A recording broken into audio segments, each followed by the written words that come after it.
The most important questions and answers come topic. दोस्तों आज के इस वीडियो लेक्चर अगर हम चैप्टर नंबर 9 को देखने वाले कंट्रोल एंड कोऑर्डिनेशन। चैप्टर का नेम क्या है दोस्तों? कोऑर्डिनेशन। ओके, तो इस चैप्टर को हम स्टार्ट कर दिए। इसके अंदर हम जो भी इंपॉर्टेंट क्वेश्चंस, जो भी इंपॉर्टेंट टॉपिक्स हो गए, तो उनको हम यहाँ पे कवर करने वाले हैं। तो ठीक है, तो आपको ये पता है दोस्तों, हमारा फर्स्ट या फिर क्वेश्चन बोला या फिर फर्स्ट हमारे फर्स्ट टॉपिक बोलो, वो है हमारा नर्व सिस्टम। जो आपका न्यूरॉन्स का नर्व सिस्टम कैसी परफॉर्म होती है, या फिर जो आपका स्ट्रक्चर है न्यूरॉन्स का, तो वो आपको यहाँ पे एक्सप्लेन करना है। ठीक है, परफॉर्म करना है क्या होता है। आपके एग्जाम के अंदर एक क्वेश्चन आने की प्रोबेबिलिटी ज्यादा है दोस्तों, तो आपको इस क्वेश्चन को अच्छे से करके जाना है।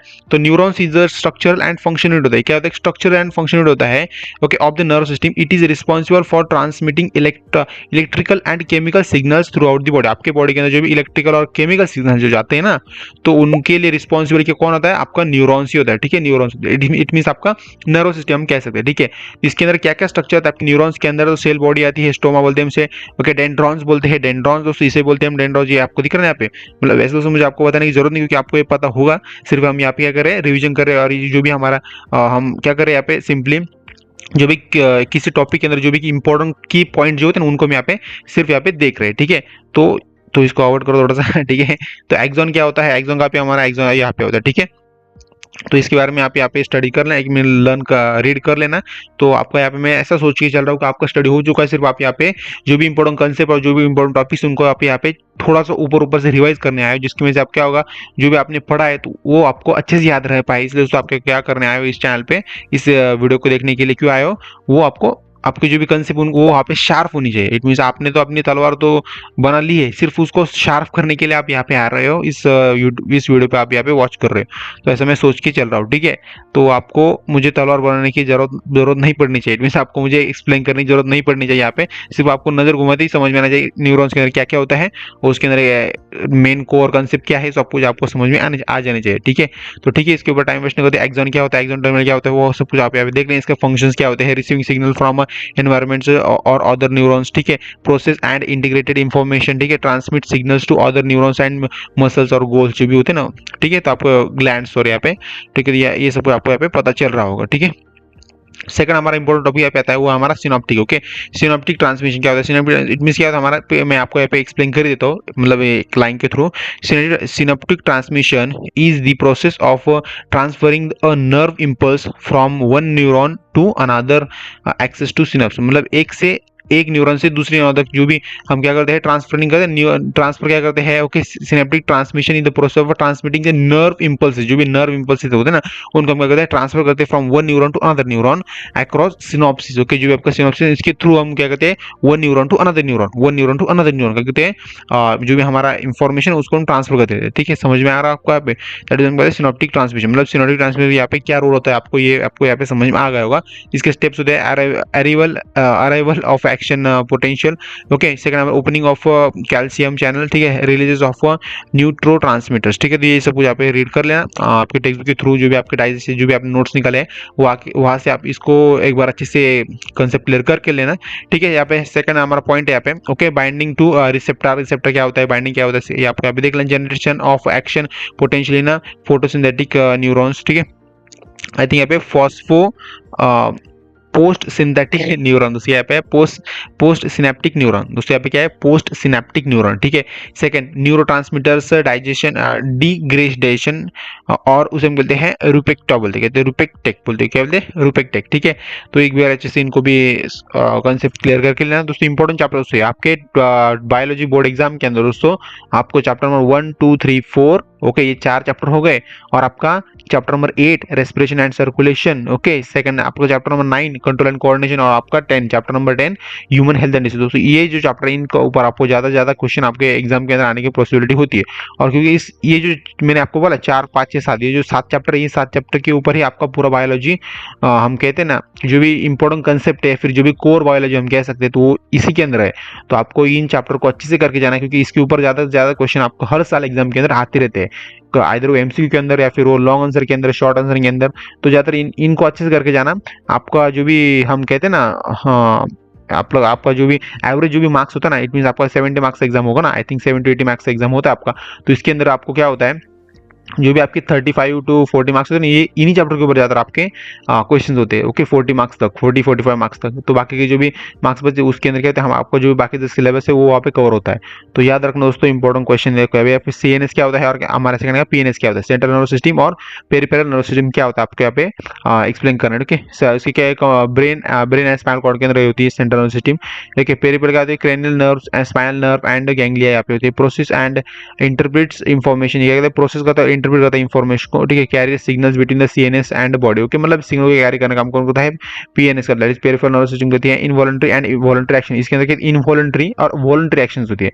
ओके इट मींस फंक्शन वहाँ पे परफॉर्म होता है। सेंसरी एंड मोटर कंट्रोल होता है, यहाँ पे सेंसरी मोटर कंट्रोल होता है। ठीक है, मेमोरी, थिंकिंग, कोऑर्डिनेशन, जो भी मेमोरी होता है, थिंकिंग होता है, कोऑर्डिनेशन होता है यहाँ पे होता है। ठीक है, रिफ्लेक्स, एक्शन, मूवमेंट, सेंसेशन, ये सब कुछ यहाँ पे होता है PNS के अंदर। ठीक है, अभी देखो ये इंपॉर्टेंट कॉन्सेप्ट यहाँ पे आती है दूसरा, वो है हमारा आई। जो भी आपका आईज है ना, आईज, इसके ऊपर भी क्वेश्चन आता है ओके एग्जाम के अंदर। तो वो है हमारा ऐसा कुछ आपको एग्जाम क्वेश्चन आएगा कि explain the structure of a function of human eye, इसके बारे में। Eye is a sensory organ of responsible for vision, मतलब एक सेंसरी ऑर्गन होता है आपके ह्यूमन बॉडी के अंदर, वो आपका विजन के लिए रिस्पॉन्सिबल है। तो इट मीन्स अगर आपको देखना है दुनिया को, इस दुनिया को देखना है, तो आपका आई ही रिस्पॉन्सिबल है। ठीक है, तो समझ में आ रहा है आपको। स्ट्रक्चर ऑफ आई क्या होता है, इसका स्कैला होता है, ओके स्क्लेरा होता है यहाँ पे, ओके कॉर्निया होता है और कहते हैं आइरिस होता है। Okay sclera, cornea, iris. ठीक है, कॉर्निया, आइरिस और स्क्लेरा का पे आपका, ओके स्क्लेरा यहाँ पे। ठीक है, ये आउटर लेयर है। ठीक है, outer is called as sclera. Okay cornea it's आपका यहाँ पे होता है और आइरिस आपका यहाँ पे इसके अंदर होता है। ठीक है, तो समझ रहा हो दोस्तों, इसको डिटेल में एक्सप्लेन करता नहीं बैठूंगा मैं, क्योंकि ये अगर बैठा डिटेल एक्सप्लेन करता जाऊँ मैं तो बहुत ही लंबा हो जाएगा ये वीडियो लेक्चर। तो ऐसा नहीं चाहता हूँ मैं मेरा एक टारगेट होता है दोस्तों, ये जो IMP सीरीज मैंने स्टार्ट की ना, तो मेरा टारगेट इतना ही होता है कि मैं 10 मिनट के अंदर ही इस वीडियो को खत्म करूँ, क्योंकि मैं चाहता हूँ कि आपको कम से कम टाइम के अंदर जो भी इंपॉर्टेंट कंसेप्ट, जो भी इंपॉर्टेंट टॉपिक्स इस चैप्टर के रिलेटेड, तो वो आपको पता चल जाए और आप अपना अपना स्टडी करने के लिए चले जाओ। ऐसा मैं सिर्फ इतना ही मेरा एम होता है। बट क्या होता है, कभी कभी थोड़ा बहुत मैं एक्सप्लेन कर देता हूँ, क्योंकि मुझे लगता है कि यार स्टूडेंट ने थोड़ा बहुत पढ़ाई नहीं किया होगा तो उनको भी कंसेप्ट क्लियर होनी चाहिए, इसलिए उसमें मैं थोड़ा सा एक्सप्लेन कर देता हूँ। और कभी कभी वीडियो हमारा चला जाता है 13-14 मिनट तक। जैसे कि आपको पता है पिछले वाला वीडियो लेक्चर था वो आपका ना अराउंड 30 मिनट के आसपास गया है। ओके 13, ओके 13 बोल रहा हूँ मैं, 13, 30 नहीं। ओके तो नहीं तो कोई नए स्टूडेंट होगा तो उनको होगा 30-30 मिनट का वीडियो लेक्चर पढ़ करता है ये सर IMP सीरीज एक ही चैप्टर के ऊपर, तो ये बहुत ही गलत हो जाएगा ना। ठीक है, तो ठीक है समझ सकते हैं आप यहाँ पे। ओके प्यूपिल क्या होता है, प्यूपिल क्या होता है आपका, प्यूपिल का small opening of the iris, जो भी आइरिस के अंदर क्या होता है आपका स्मॉल ओपनिंग होता है। ठीक है, लेंसेज होता है आपके यहाँ पे, लेंसेज का आप एक बार डायग्राम के अंदर देख लें, क्योंकि मैं यहाँ पे देखिए यहाँ पे होता है। ठीक है, और रेटिना होता है हमारा, रेटिना का आप गया है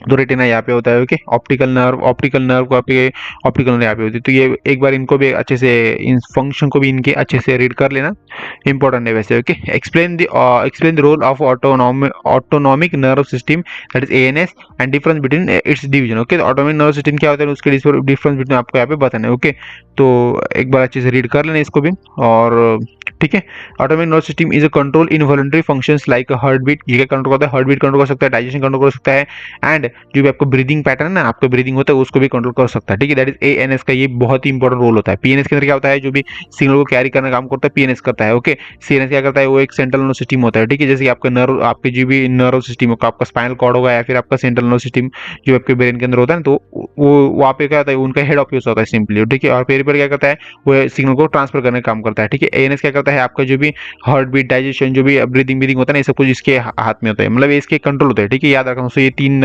सिस्टम के जो भी फंक्शन है, मेन फंक्शन, जो भी इंपॉर्टेंट फंक्शन हम कह सकते हैं, तो वो याद रखना। ठीक है, तो नेक्स्ट देखते हैं यहाँ पे। देखो अब हमारा क्वेश्चन आया यहाँ पे, ईयर, जो आपका ह्यूमन ईयर होता है ना, इसके बारे में भी क्वेश्चन आता है एग्जाम के अंदर।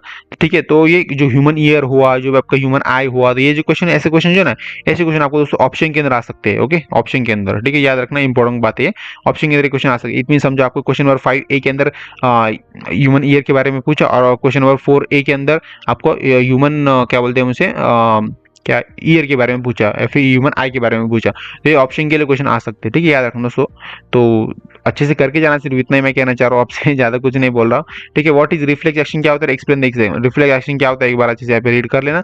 Reflex action is automatic involuntary responses to a stimulus. Okay तो स्टिमुलस, तो ये एक बार अच्छे से रीड कर लें, क्योंकि मैं ज्यादा रीड करता हूँ नहीं बैठूंगा, क्योंकि मेरा टारगेट इतना ही होता है कि मैं आपको 10 मिनट के अंदर का वीडियो अपलोड करूँ, बट फिर भी वो ऐसा नहीं होता, वो थोड़ा सा आगे चला जाता है। अभी क्या ही कर सकते हैं, एक्सप्लेन करना तो जरूरी है ना, आपको समझना जरूरी है, क्योंकि बोर्ड एग्जाम एक ही बार आता है। तो मैं लापरवाही नहीं कर सकता ना 10 मिनट के चक्कर में, ठीक है। आपका नुकसान नहीं कर सकता मैं। Explain the role of a hormones okay in a control and coordination. जो भी आपके कंट्रोल एंड कोऑर्डिनेशन जो चैप्टर है आपका, इट मींस आपके बॉडी के अंदर जो भी कंट्रोल होता है कुछ, और कुछ कोऑर्डिनेशन होता है, तो ठीक है। तो इसके अंदर क्या क्या हार्मोन्स होते हैं ओके, उसको उनके अंदर जो भी हार्मोन्स का रोल होते हैं, मतलब इट मींस क्या क्या रोल होते हैं उनके हार्मोन्स का, ठीक है। अभी इसको तो मैं एक बार पढ़ूंगा क्योंकि इंपॉर्टेंट है ओके। इंसुलिन जो हार्मोन है वो आपका किसके ग्लैंड के अंदर, वो आपका पैनक्रियास के अंदर होता है। इसका फंक्शन क्या है, लोअर ब्लड शुगर ओके। जब आपका ब्लड शुगर है, ब्लड की जो शुगर उसको क्या करते हैं, लोअर करने का काम करता है, लोअर्स करता है, ठीक है। सेकंड आपका हार्मोन आता है वो हमारा adrenal okay, adrenal okay, adrenal okay, adrenal होता है इसकी, ये कौन सी ग्लैंड के अंदर, तो वो था हमारा, वो आता है एड्रेनल ग्लैंड के अंदर आता है। इंक्रीज हार्ट रेट, जो भी आपका हार्ट रेट वो क्या करता है, इंक्रीज करने का काम करता है। मतलब एक कब होता है जनरली हार्ट रेट कब इंक्रीज होता है आपका, तो जब भी आप कुछ बहुत ही थकान भर वाला काम करते हो, कुछ बहुत ही जोशीला काम करते हो, या फिर बहुत भागते हो दौड़ते हो, कुछ ऐसा, जब ऐसी कुछ एक्टिविटी करते हो आप, तो आपका जो भी हार्ट रेट है वो क्या होता है, बहुत ही बढ़ जाता है, आपका हार्ट रेट इंक्रीज हो जाता है, ठीक है। हार्ट बीट आपको पता है ना वो किसके थ्रू होता है, वो आपका होता है एड्रेनलिन हार्मोन के थ्रू होता है। इट मींस तब आपके बॉडी के अंदर क्या होता है, एड्रेनलिन हार्मोन रिलीज होता है, ठीक है। तो ये इंसुलिन का बहुत आपको ये भी पता चल रहा होगा ओके। और सेकंड हमारा हार्मोन है होगा थायरोक्सिन ओके, थायरोक्सिन आपको या थायराइड होता है, ठीक है, ग्लैंड, थायराइड ग्लैंड के अंदर होता है। That is regulate metabolism okay, metabolism को रेगुलेट करने का काम करता है, ठीक है। तो ठीक है, सेकंड हमारा ग्रोथ हार्मोन क्या है, पिट्यूटरी के अंदर होता है, ठीक है, पिट्यूटरी ग्लैंड के अंदर होता है। सेकंड फंक्शन क्या है इसका, हमारा स्टिमुलेट्स ग्रोथ, जो भी आपके ग्रोथ है उसको क्या करता है, स्टिमुलेट करने का काम करता है ओके। तो ठीक है, सेकंड हमारा what is Parkinson's disease okay. दोस्तों पार्किंसंस डिसीज क्या होता है ओके, मतलब किसके सन्स है, ये पार्किंग के सन्स है, ठीक है। पार्किंसन डिसीज एग्जैक्टली क्या होता है, उसके सिम्टम्स बताने हैं यहाँ पे। Parkinson disease is the neuro degenerative neurodegenerative disorder या न्यूरोडीजेनरेटिव डिसऑर्डर है okay, causes by the loss of dopamine producing the neurons के क्या होता है, डोपामिन प्रोड्यूस होना स्टार्ट हो जाता है, ठीक है। सिम्टम यहाँ पे देख लेना। और नेक्स्ट देखते हैं हमारा what is the okay homeostasis okay. Homeostasis क्या होता है उसके हमें एग्जांपल होते हैं। Homeostasis is a maintenance of stable internal environment in the body, जो आपके बॉडी के अंदर जो भी स्टेबल इंटरनल एनवायरनमेंट होता है ना, तो ये इसके बारे में ये बता रहा है यहाँ पे, ठीक है। तो इसका रेगुलेशन ऑफ बॉडी टेम्परेचर क्या होता है, रेगुलेशन होता है by sweating when hot and shrinking when cold okay. तो ये सपोज के मतलब ये इसके फीचर्स है, हम इसे फंक्शन में भी कह सकते हो ओके। सो दोस्तों आए दोस्तों आपको वीडियो चलो बहुत ही अच्छा लगा, वीडियो को लाइक शेयर सब्सक्राइब जो सब कुछ भी हमारे चैनल के लिए, मेरे मेहनत के लिए वो सब कुछ कर देना। और बाय, फिर मिलते हैं अगले चैप्टर नंबर 10 के अंदर, ठीक है।